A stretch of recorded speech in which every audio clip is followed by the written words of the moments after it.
Good morning. ഇന്ന് ഞാൻ 5:30 alarm set ചെയ്ത് കഥയൊക്കെ വായിച്ച് ഒരു 5:40 5:45 ആയപ്പോൾ എണീറ്റു.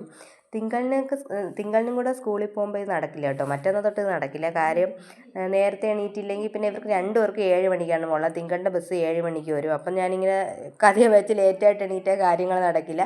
ഇന്ന് എണീറ്റ ഉടനെ ചോറ് ഊറ്റി പൊരിക്കാനായിട്ട് വെച്ചു. ഇന്ന് ബീൻസ് മെഴുക്കാണ്. ഇന്നലെ മഞ്ഞൾ വെള്ളത്തിൽ ഇട്ടപ്പോൾ ഇന്നലെ ഇതും കൂടെ ഇട്ടിട്ടുണ്ടായിരുന്നു. ചേട്ടന് വേണ്ടി മാത്രം കുറച്ച് ബീൻസേ ഉള്ളൂ. അത് ചേട്ടന് വേണ്ടി മെഴുക്ക് വയ്ക്കാനേ ഉള്ളൂ. ഇവിടെ അങ്ങനെ ബീൻസ് മേടിക്കാറില്ല. ഒന്നീ ക്യാരറ്റ് ആയിരിക്കും, അല്ലെങ്കിൽ ബീട്രൂട്ട് ആയിരിക്കും. എനിക്ക് ഈ ബീൻസ് വലിയ ഇഷ്ടമല്ല. ഇത് ഞാൻ കട്ടിംഗ് ബോർഡിൽ വെച്ചിട്ടാണ് അരിയുന്നത്. ഞാൻ എല്ലാം കട്ടിംഗ് ബോർഡിൽ വെച്ചിട്ടാണ് അരിയുന്നത്. എന്നാൽ മാത്രമേ എനിക്ക് സ്പീഡുള്ളൂ. ഇല്ലെങ്കിൽ എനിക്ക് ഇങ്ങനെ കൂട്ടി വെച്ച് അരിയാൻ അറിഞ്ഞൂടാ. കൈ വെച്ചരിയാണെങ്കിൽ ഓരോന്ന് വെച്ചിട്ടായിരിക്കും ഞാൻ അരിയുന്നത്. ഇതിനിടയ്ക്ക് എൻ്റെ കൈ ഒന്ന് മുറിഞ്ഞിട്ടുണ്ട്. പിച്ചാത്തിക്ക് നല്ല മൂർച്ചയുണ്ട്.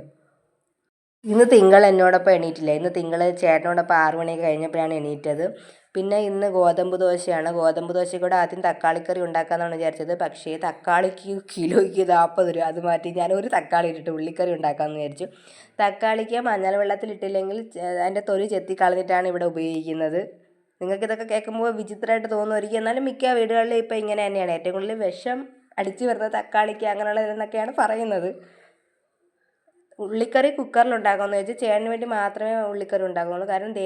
കാര്യം ദോശ ചേട്ടനും വേണ്ടി മാത്രം ഉണ്ടാക്കുന്നുള്ളൂ. പിന്നെ തിങ്കളിനൊക്കെ പുട്ടാണ്. അത് പിന്നീട് അമ്മ എണീറ്റിട്ട് പുട്ടുണ്ടാക്കും.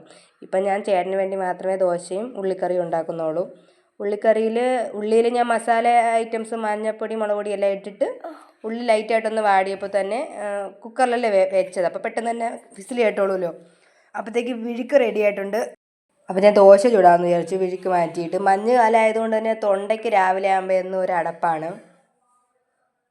ചേട്ടന് അത്യാവശ്യം കട്ടിക്ക് ദോശ ഉണ്ടാക്കണമെന്ന് ഇഷ്ടം. എനിക്ക് നല്ല പ്ലെയിൻ ആയിട്ടാണ് ദോശ ഉണ്ടാക്കുന്നത്. ഉള്ളിക്കറി ഇത്രയേ ഉള്ളൂ, നമുക്ക് രണ്ടുപേർ കൂടി എടുക്കണം. ഇന്ന് ഉച്ചയ്ക്ക് ചോറിന് കൊണ്ടുപോകാനായിട്ട് ഇന്നലത്തെ മീൻ കൂട്ടാൻ, മുട്ട പൊരിച്ചത്, ചമ്മന്തി, വിഴുക്ക്. ചേട്ടന് പോകാനായിട്ട് തിങ്കൾ നേരത്തെ തന്നെ ഗേറ്റും തുറന്ന് നിൽപ്പുണ്ട്. അതവിടെ സ്ഥിരം പരിപാടിയാണ് സ്കൂളില്ലാത്ത ദിവസങ്ങളിൽ. അപ്പോൾ ചേട്ടനും കൂടെ പോയി കഴിഞ്ഞാൽ പിന്നെ ഞാൻ തിങ്കളും ഒരു 9 മണി വരെ ഫ്രീ ആണ്. അതുവരെ ഞാനിങ്ങനെ